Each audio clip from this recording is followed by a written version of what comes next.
हिंदी तो बिंदी है जी हाँ भारत माँ के भाल की, और लालिमा लगती है ये रूप राशि के गाल की। ये भारत का आभूषण है, माता का गलहार है, विश्व पटल पर भाषाओं में इसका भी सत्कार है।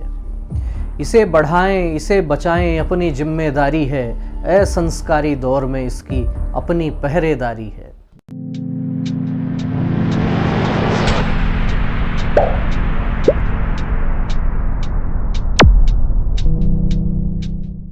नमस्कार, मैं हूं विवेकानंद शर्मा और आप देख रहे हैं द विवेक व्यूज़।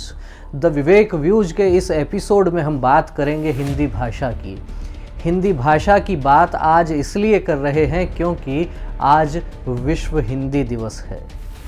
आपने हिंदी दिवस के संदर्भ में तो अवश्य ही सुना होगा, 14 सितंबर को हिंदी दिवस मनाया जाता है, लेकिन 10 जनवरी को विश्व हिंदी दिवस मनाया जाता है। विश्व हिंदी दिवस और हिंदी की वर्तमान में क्या स्थिति है उसको लेकर थोड़ी सी चर्चा आपके साथ करना चाहता हूँ। 10 जनवरी 1975 को नागपुर में पहला विश्व हिंदी सम्मेलन आयोजित किया गया। लगभग 30 देशों के 122 प्रतिनिधियों ने उसमें भाग लिया और एक विषय इस प्रकार का चला कि पूरे विश्व में हिंदी भाषा पहुँचे, हिंदी का विचार पहुँचे। इसको लेकर विश्व हिंदी दिवस प्रारंभ हुआ। वर्ष 2006 में जब देश के प्रधानमंत्री मनमोहन सिंह थे, उन्होंने घोषणा की कि अब प्रतिवर्ष 10 जनवरी को विश्व हिंदी दिवस मनाया जाएगा। और तब से लगातार हिंदी भाषा के उन्नयन के लिए, उसके उत्थान के लिए, उसके प्रचार प्रसार के लिए और विश्व में सब जगह यह भाषा पहुँचे, इस उद्देश्य के साथ में हिंदी दिवस मनाया जाता है। लेकिन मैं आपके साथ में बात करना चाहता हूं कि वास्तव में हिंदुस्तान में हिंदी की आखिर स्थिति कैसी है। साथ ही कुछ विचार आपके समक्ष ऐसे भी रखना चाहता हूं जिनको देखकर लगता है कि वास्तव में हमारी देश के अधिकांश लोग जो भाषा बोलते हैं, जो भाषा समझते हैं, उसे आखिर किन षड्यंत्रों के तहत दोयम दर्जे की भाषा बना दिया गया।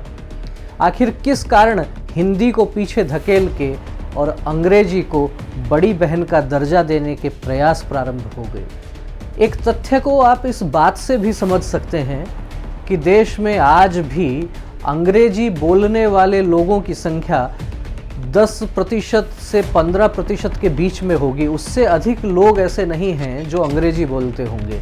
लेकिन आप यदि लोगों के हस्ताक्षर देखेंगे तो आपको ध्यान में आएगा कि लगभग 30% से अधिक लोग अंग्रेजी में हस्ताक्षर करते हैं। आखिर कारण क्या है? मानसिकता। जी हाँ, इस देश में कुछ लोगों ने षड्यंत्र पूर्वक ऐसी मानसिकता बना दी है कि यदि आपको अंग्रेजी नहीं आती है तो आप दोयम दर्जे के नागरिक हैं। यदि आपको अंग्रेजी नहीं आती है तो आप किसी काम के नहीं हैं, या सरल शब्दों में कहें कि आपको अंग्रेजी नहीं आती है तो आप आज के दौर में साक्षर भी नहीं। लेकिन क्या यह सच्चाई है? नहीं। हिंदी हमारी भाषा है और इस पर हमें गर्व है, लेकिन यह गर्व हमारे व्यवहार में भी क्या इसका प्रकटीकरण होता है? इस पर विचार करने की आवश्यकता है। एक रिपोर्ट बताती है कि दिल्ली में अब जो नई पीढ़ी है, इस नई पीढ़ी के लगभग 60% बच्चे अंग्रेजी माध्यम के विद्यालयों में पढ़ते हैं। हरियाणा में लगभग 50% से ऊपर जो है वो बच्चे अंग्रेजी माध्यम के विद्यालयों में पढ़ते हैं। अंग्रेजी विद्यालय के माध्यम में पढ़ना कोई गलत बात नहीं है, लेकिन मूल बात यह है कि उन विद्यालयों में हिंदी भाषा को क्या कमतरी से देखना सिखाया जाता है? क्या हिंदी के साहित्य से, हिंदी की जो पहचान और परंपरा है, उससे उन बच्चों को दूर रखा जाता है? यदि आप अंग्रेजी माध्यम में पढ़ते हैं तो उसमें कोई बुराई वाली बात है या नहीं है, मैं उसकी अभी चर्चा नहीं करूंगा। मैं चर्चा यह अवश्य करूंगा कि यदि आप हिंदी भाषी हैं, आपके गांव गली मोहल्ले में हिंदी भाषा बोली जाती है, तो फिर जब आप बड़े मंच पर जाकर खड़े होते हैं तो आपको हिंदी में बात करने में गर्व का अनुभव होना चाहिए।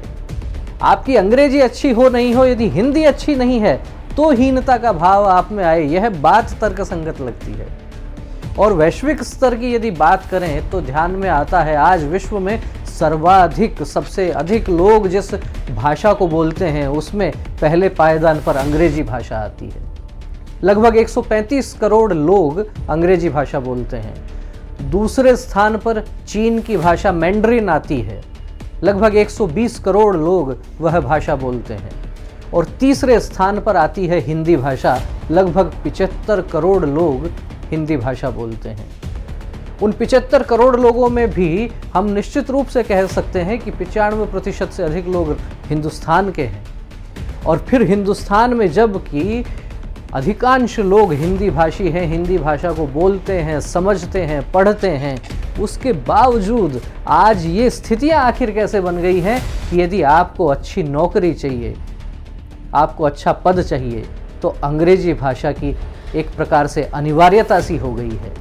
हिंदी भाषा के महत्व पर यूँ तो बात की जाए तो कई घंटे तक इस विषय पर चर्चा हो सकती है, लेकिन छोटी सी बात मैं आपके समक्ष रखना चाहता हूँ। बहुत बड़े बड़े लोग भी ये बात कहते हैं कि यदि आपको कार चाहिए तो हो सकता है अंग्रेजी भाषा आपको कार दे देगी, लेकिन आपको यदि संस्कार चाहिए तो आपको हिंदी की शरण में आना पड़ेगा। हिंदी भाषा का अपना एक अलग एक हम कह सकते हैं कि उसका प्रभाव है। और यदि वैज्ञानिक दृष्टि से भी हम बात करें तो निश्चित रूप से यह समझ लेना चाहिए कि अंग्रेजी भाषा की सीमाएं हैं और हिंदी भाषा और अंग्रेजी भाषा की तो कोई तुलना ही नहीं हो सकती। इस एपिसोड के माध्यम से हम अंग्रेजी भाषा का विरोध नहीं कर रहे हैं, अपितु हम कह रहे हैं कि हमारे घर में जो हमारी भाषा है उसके प्रति आपका गौरव है अथवा नहीं है, आपको उसकी अच्छाइयों का पता है या नहीं है। आपको वैश्विक स्तर पर यदि अपनी बात कहनी है तो अंग्रेजी का ज्ञान आवश्यक है, लेकिन मैं बात यह कहना चाहता हूं कि अंग्रेजी भाषा के पास आखिर शब्द कितने हैं, उनका शब्द भंडार कितना है, उनके पास अक्षर कितने से हैं। ए से शुरू करके और जेड तक बात खत्म हो जाती है। वहाँ जो बात करते हैं हिंदी भाषा में स्वर की बात करते हैं, ए आ ई वो चलते हैं, और फिर जब व्यंजन की बात होती है कै से शुरू करके और बात गे तक पहुंचती है। कुछ लोग हंसी मजाक में कहते हैं कि अंग्रेजी आपको ए फॉर एप्पल से शुरू करती है और जेड फॉर जेब्रा तक ख़त्म करती है। एक फल से प्रारंभ होकर एक जानवर तक वह भाषा लेके जाती है। लेकिन हिंदी भाषा के बारे में यह भी कहा जाता है कि कैसे कबूतर से शुरू होती है, एक पक्षी से शुरू होती है और गे से ज्ञानी अर्थात आपको विद्वान बनाकर लेकर जाती है।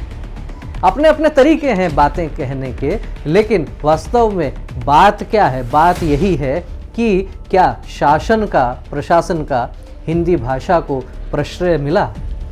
आखिर हमारे ही देश में मुझे ध्यान आता है हरिशंकर परसाई ने एक बार बहुत जोरदार बात कही इस विषय में कि हिंदी दिवस जब मनाया जाता है तो आप देखिए क्या आग्रह रहता है। हिंदी भाषा बोलने वाले, जानने वाले लोग हिंदी भाषा बोलने वाले लोगों को ही हिंदी दिवस के दिन यह आग्रह करते हैं कि कृपया बात हिंदी में कीजिए। बड़ा अच्छा व्यंग्य था। तो मैं बात कर रहा था कि आखिर ऐसी क्या स्थिति परिस्थिति बनी। कुछ लोगों का ऐसा भी कहना है कि हमने जब 1947 में आज़ादी प्राप्त की, उसके बाद में प्रधानमंत्री जवाहरलाल नेहरू ने जो पहला भाषण दिया वो अंग्रेजी भाषा में दिया।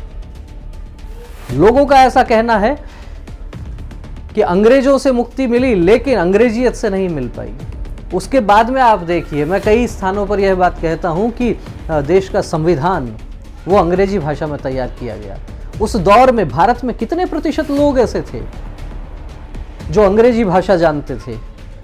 तो अधिकांश लोगों को संविधान में वास्तव में लिखा क्या है उसकी समझ हो या नहीं हो, क्या उससे दूर रखने के षड्यंत्र के तहत अंग्रेजी को इतना बढ़ावा दिया गया? आखिर क्या कारण रहे? आज भी अधिकांशतया हम देखते हैं कि न्यायालयों में, उच्चतम न्यायालय की बात करें, उच्च न्यायालयों की बात करें, अधिकांश कामकाज अंग्रेजी भाषा में होता है। आखिर कारण क्या है? तो आखिर ऐसी क्या स्थिति परिस्थिति बनी कि देश में जो शासन प्रशासन से जुड़ी हुई संस्थाएं हैं वे अंग्रेजी पर ही निर्भर होने लगी। महात्मा गांधी कहते थे हिंदी को राष्ट्रभाषा बनाने की आवश्यकता है। हिंदी को राजभाषा घोषित भी किया गया। भाषा के मामले में किसी प्रकार का राग द्वेष वाला विषय नहीं है, लेकिन बात अपनी अस्मिता की है। जिस प्रकार से लगातार अंग्रेजी को आगे बढ़ाया गया, कहीं ना कहीं हिंदी पीछे छूट गई। और दूसरी तरफ हम बात करें हिंदी की सहनशीलता की, तो हिंदी में अनेक भाषाओं के शब्द आए और हिंदी ने अपना हृदय विशाल रखते हुए उनको स्वीकार किया, उनको अंगीकार किया। हिंदी में उर्दू के शब्द मिले, फारसी के शब्द मिले और अंग्रेजी के भी अनेक शब्द मिलके, और आज के दौर में तो हम बात करते हैं युवाओं की, तो आप सुनेंगे यदि उनकी बोली, उनकी भाषा, तो आपको लगेगा कि ये क्या, किस भाषा में बात कर रहे हैं। हिंदी और अंग्रेजी को मिलाकर हिंग्लिश बना दिया गया है। और केवल युवाओं तक नहीं, अब तो बड़े बड़े समाचार पत्र भी जो खबरें लिखते हैं, जो उनकी रिपोर्टिंग होती है, जो उनकी शब्दावली होती है, वो भी हिंग्लिश में हम देख सकते हैं। हिंदी भाषा के अनेक शब्द, परंपरागत शब्द जो है वो एक प्रकार से कह सकते हैं कि नई पीढ़ी के पढ़े लिखे स्नातक स्तर के विद्यार्थी भी उनका अर्थ नहीं समझ पाते जो सामान्य रूप से चलते थे। वहीं दूसरी ओर आप इतिहास की बात करें तो ध्यान में आएगा कि संस्कृत भाषा को कुछ सरल किया गया और उसका सरलीकरण का जो स्वरूप था वो भी हिंदी के रूप में हमारे समक्ष है। तो कहने का भाव यह है कि यदि शासन प्रशासन प्रश्रय नहीं देगा तो कोई भी भाषा पीछे रह सकती है। और इस दौर में जबकि सबके दिमाग में ये बात बैठ चुकी है कि अच्छी नौकरी चाहिए, अच्छा वेतन चाहिए, तो आपको अंग्रेजी भाषा सीखनी ही पड़ेगी। लेकिन वहीं दूसरी ओर माँ भारती के अनेक सपूत ऐसे भी हैं, माँ हिंदी के अनेक लाडले बेटे ऐसे भी हैं जो वैश्विक स्तर पर हिंदी भाषा को लेकर जा रहे हैं, चाहे साहित्य के माध्यम से, चाहे कविता के माध्यम से। तो निश्चित रूप से यह कहा जा सकता है कि हिंदी का भविष्य उज्जवल है। हिंदी की जो सौंधी महक है, जो खुशबू है, वह पूरे विश्व को सुरभित करेगी, ऐसी हम सबको अपेक्षा भी है, ऐसी हम कामना भी करते हैं। आप सभी लोगों को विश्व हिंदी दिवस की बहुत बहुत शुभकामनाएं। आपका इस विषय में क्या कहना है, अपने विचारों से कमेंट करके हमें अवश्य अवगत करवाइए। वीडियो अच्छा लगा हो तो इसे लाइक कीजिए, अधिक से अधिक लोगों तक इसे शेयर कीजिए, और यदि चैनल को अभी तक सब्सक्राइब नहीं किया है तो सबसे पहले द विवेक व्यूज को सब्सक्राइब कीजिए। फिर मिलेंगे किसी एक नए विषय के साथ, एक नए विचार के साथ, एक नए वीडियो के साथ। तब तक आप देखते रहिए द विवेक व्यूज। बहुत बहुत धन्यवाद। नमस्कार।